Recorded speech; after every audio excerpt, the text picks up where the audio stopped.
back. We have our Suzuki Cappuccino here today. Just came out of the port 2 days ago. That's why she looks a little dirty, non-presentable. But I was hoping to keep it a little bit longer, but there's a potential buyer coming tomorrow to see it. So before then, I wanted to just show it off and show that I actually got it before I just give it away and not even be able to enjoy it, but that's fine.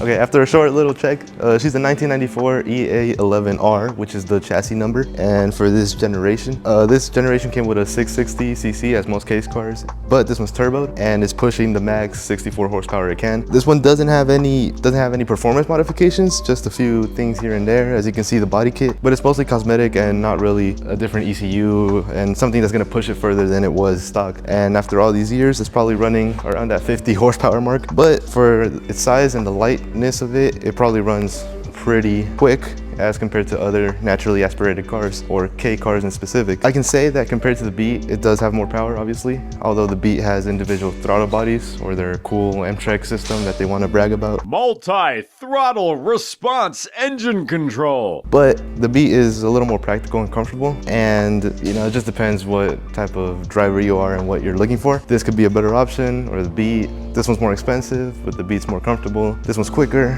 and looks is debatable, so that is your personal choice and preference. As most people know, there are 3 main K cars that are like considered the top 3 and most popular. This is one of them, the Beat is the other, and then the AutoZam AZ1 or Mazda mix thing, which is actually the same engine as this thing, so you can get a little sense. I have driven the AZ1, but unfortunately I didn't do videos back then and I didn't plan on recording it. But knowing how that one drives, this one, and being able to daily the Beat for a couple months, I can say that this is like the middle choice between practical, price, and speed. Well, speed in quotes because they're not really fast, none of them. They're all pretty slow. Yup, pal, you beat me. But this one is turbo and it's the same engine as the AutoZam. The Beat is more practical, it has more space in the inside, it feels a little more roomy. And the AutoZam, well, that one's like $25,000, and although it's cool, I don't think any K car is worth $25K. The AutoZam also has a lot less space, it has the wing doors, and it's really just a car to show off. And this one is, I believe, something more daily drivable, but a little faster and more sportier than the Beat. So I just want to get into the little features of this car. This one specifically though, because it has a few cosmetic ones, although not many performance. I think it still makes it look a lot better. And you don't necessarily need to take 100 horsepower out of this engine, although some people do that. But this is more a little bit to enjoy, and for the look of it, you're not gonna get a lot of performance out of it, although it is very light and the handling is actually pretty good. It's just something to enjoy on the street without breaking really any speed laws, and something you feel a little quirky and quick on. Moving to the interior, we can see that it feels a lot more sportier than the Beat. Of course, the Beat feels a lot more spacious. I really do feel crammed up in here as opposed to the Beat, and it's not a bad thing. Like, I feel more race car drivey, I feel more Formula One. And this car isn't completely stock, as I said. We have tweeters up at the front. We have a Momo steering wheel with leather wrapping around. This shifter I don't think is stock either. It's a little smaller and shorter, but the throws do feel very stiff and they feel nice, feel very controlled. And you don't have to move a whole big thing back and forth. It's just first, second. Another thing we do have is AC, which does work on this car. You have a cigarette lighter, a little super quick drawing indicating all your gears, and in case you get confused where first is for some reason, you have your first, second, third, fourth, fifth, and reverse. It is a 5-speed. And in case you forget twice, you have it in 2 different places. So all you're missing is one on the gear knob, so you have 3. We have a Kenwood radio, which is kind of cool. I'm not sure if it has Bluetooth, but it does have USB audio, which also charges your phone, and an aux port, so that's cool. You can put CDs in there, very cool, and I think very of the era, very time correct. We also have vents for the AC. We have 4 of those, 2 big ones in the middle, and we also have the 2 smaller ones on either side of the passenger and the driver. These look to be the OEM seats from what I know of. I'm not completely sure. We have the handbrake, the 2 power windows right here in the middle, just as the Beat, although these look a lot bigger. Like, they look like normal sized power window switches, like a regular car. Maybe it shares with a normal Suzuki car that came out in other places, because the Beat switches are like this. They're tiny and they're just like a line that you push up and down. These are like the regular ones that you pull and push down instead of forward and back. In the back we have a little bit of storage space which you can use. In the Beat you don't have that much of it. You have a little case in the back of the passenger, but it's like this thin. You could really only put papers in there, and there's no compartment right there because that's where the top goes down, right behind the heads. the headrest. This one does have a glass back and hard tops, so you could use it as a 1T top. You could remove the sides, you could remove all three and use it as a half sunroof thing or a half drop top, or you could remove all of them, push this down, and you have a full convertible like it would be a Porsche or something. Some 911 inspiration there, which we do see in a lot of these little K cars. They have a lot of inspiration from really super race street models of cars, very sporty and very race car-ish, although they're very slow and they're nothing like that. The beat is actually designed by the same person that designed some Ferraris, and this one looks to have some inspiration with other cars that are like that. For example, the T-tops from something like Porsche. It kind of has like a Miata-ish look in the front and the back, and the long nose of the car kind of gives it a Jaguar look, I think. So it's really a mix of a bunch of different things, and I think it looks pretty cool at the end. You don't take yourself seriously. They're pretty slow, although this one does have a turbo, so it's a little bit quicker, but you don't get too much speed, you know. Moving to the dash, we have an 8500 Redline, like the Beat, although this one doesn't have ITBs, but this one has a boost light because of the turbo. That's when you get your boost and your full power, your full 60 horses of fury. And other than that, it's pretty simple. Tachometer in the middle, like a race car. Speedometer on the left. On the right side, you have your fuel and your temperature gauge. Another thing about this car, in here, you would think there'd be like some sort of compartment, but no, it's only like 2 inches deep. But that is where you open your little fuel cap. That's where you open your fuel cap and where you would refill your engine. Another cool thing, inside of the glove box is actually where you open the hood for the engine. So it's gonna be over here. So that's kind of like a cool little feature that Suzuki does. I don't really see another car brand doing it. So inside of the glove box, that's where you open your hood. Another thing about this car specifically, before we move on to the engine, this one actually has a little key fob thing, electric, definitely not OEM, but it's a nice add-on that the previous owner in Japan did, and it does work. So that's the unlock, that's the lock, and we also have this. So they just turn on the lights and keep flashing. It's like your parking lights, I guess, or your emergencies. No alarm, but something cool to have.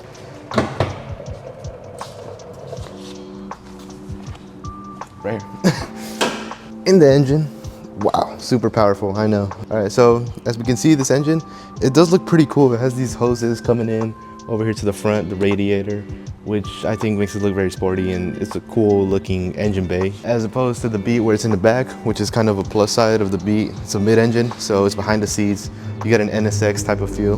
But this one is also cool. This is not stock, but it does look new. It seems that they switched it before it came here. That's a plus. A little HKS mushroom filter. We also have NGK wires right here. The battery also looks new. And we have an upgraded pulley. Another thing about this engine, it's a twin cam. So the twin cam in the K cars tend to be a lot quicker than the other ones, than the regular one cam models. And added that plus the turbo, this does make it a little tiny rocket. I also do think they did the maintenance right before leaving Japan. So they did a quick little oil change with a new filter, a new oil filter. And we can see that it looks fairly clean, you know? We have this type of darkish, gray, bluish kind of paint inside with the white on the outside and a black top, which is kind of nice. You get a dual colorway with black accents, which are pretty nice. These rims are also pretty cool. I don't think they're stock, but you know, they're a little dirty, but they look cool and they fit the car. The radiator as well seems to be fairly new. It doesn't look very dirty, and it definitely looks a lot newer metal compared to the other parts in here. So it looks fairly well maintained. It doesn't look mistreated. There's no oil leaks. I can't see anything looking dirty or wet from it leaking, and it looks pretty nice. I'm gonna go ahead and turn on the engine for you guys so you can see.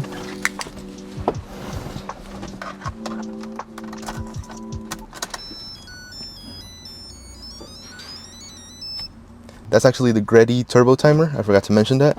It's set to 1 minute, so whenever you shut off the car, it stays running for 1 minute to let the turbo cool off, because why not? It's a race car. I'm gonna stand over here so you can hear the engine. It sounds pretty good. It sounds very healthy. Doesn't seem to be any problem with it. So it does sound fairly nice. You may also notice that it gives a little growly sound. If we move over here onto the back, we move over here. it does have an aftermarket exhaust. So this is definitely not very OEM at all. You can see the big downpipe, and I'm just gonna put the microphone up to it so you guys can hear it. It seems that the engine warmed up, so it's not revving super high.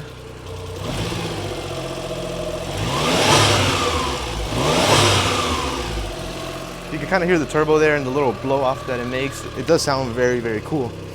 And back to the back. I'm gonna give you a couple revs.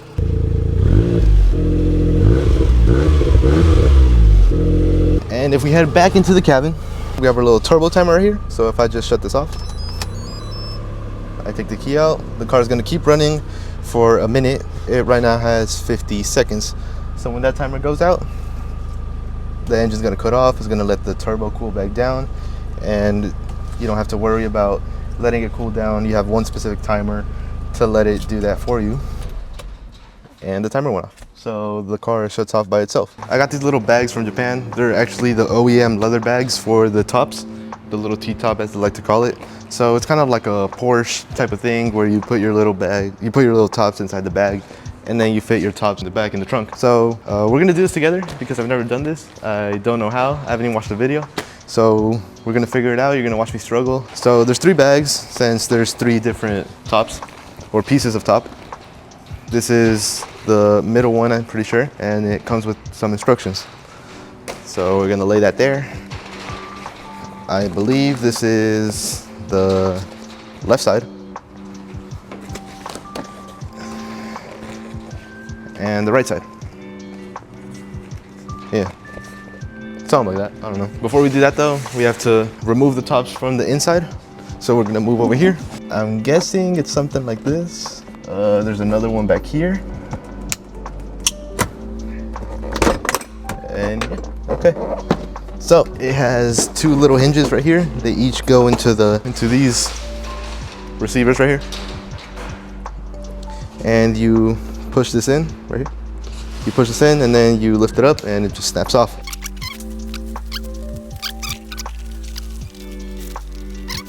There's one.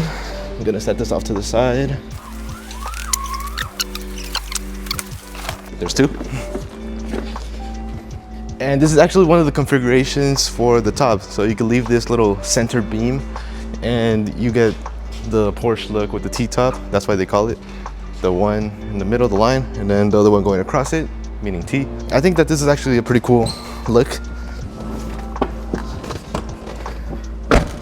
You know, like the convertible is already pretty rare, but like this with the little top and the T in the middle, I feel like it looks cool, right? It just looks different. And the whole car is already pretty different. So, you know, it's just a little extra quirk to add and to show off. For the center, again, it's the same thing. There's your 3 tops, all in your little leather bag so they don't get messed up. And this, again, is another configuration out of the 3. You still have this little back scoop right here that's protecting you, and you have nothing at the top, so it's kind of more like a sunroof. So you're not really getting wind all up inside you and in your face and your hair, but you still get the fully exposed little half circle. The last one, which is the fully convertible option, you go into the inside, you push this little red one, and then you pull up this thing. And then what that does is it allows you to, I think, push this down like that, and it clicks down. You also have this little lock right here, so be careful of that. That's extra precaution. That's your fully convertible look on the Cappuccino.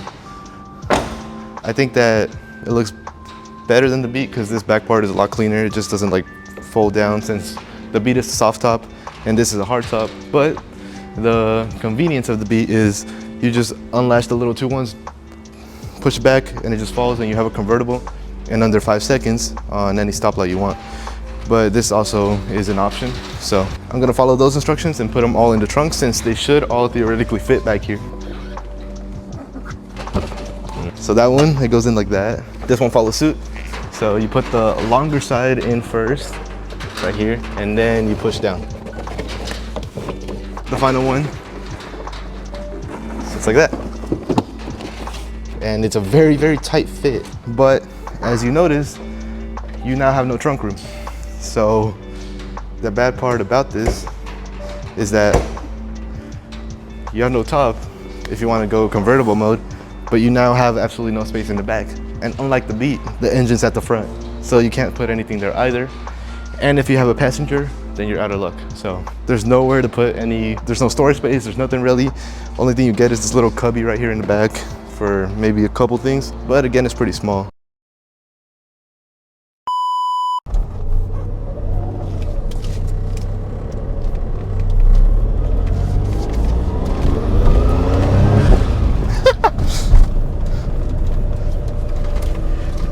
So you definitely do hear the little blow-off valve whenever you shift gears, and it's pretty cool.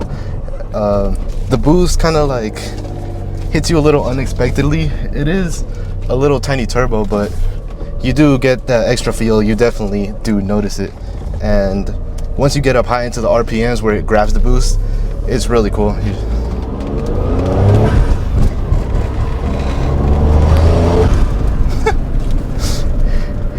And now that I see it, compared to the Beat, it definitely does feel a lot quicker, right? Yes. Like a lot quicker. It just accelerates a lot more. Maybe as in top speed, it's not very fast. Oh, and I forgot how to drive shift. It does feel very revvy. The clutch is pretty stiff. The throws are nice. They're quick. And every time you throw the shift, you know when it goes in, it gives you a nice feedback. And just when you hear that little shift, it sounds really good.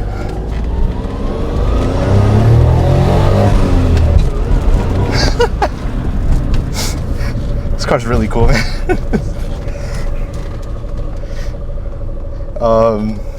Wow. Maybe I don't want to sell it. Maybe I should keep it. Wow, it's really cool. It's just...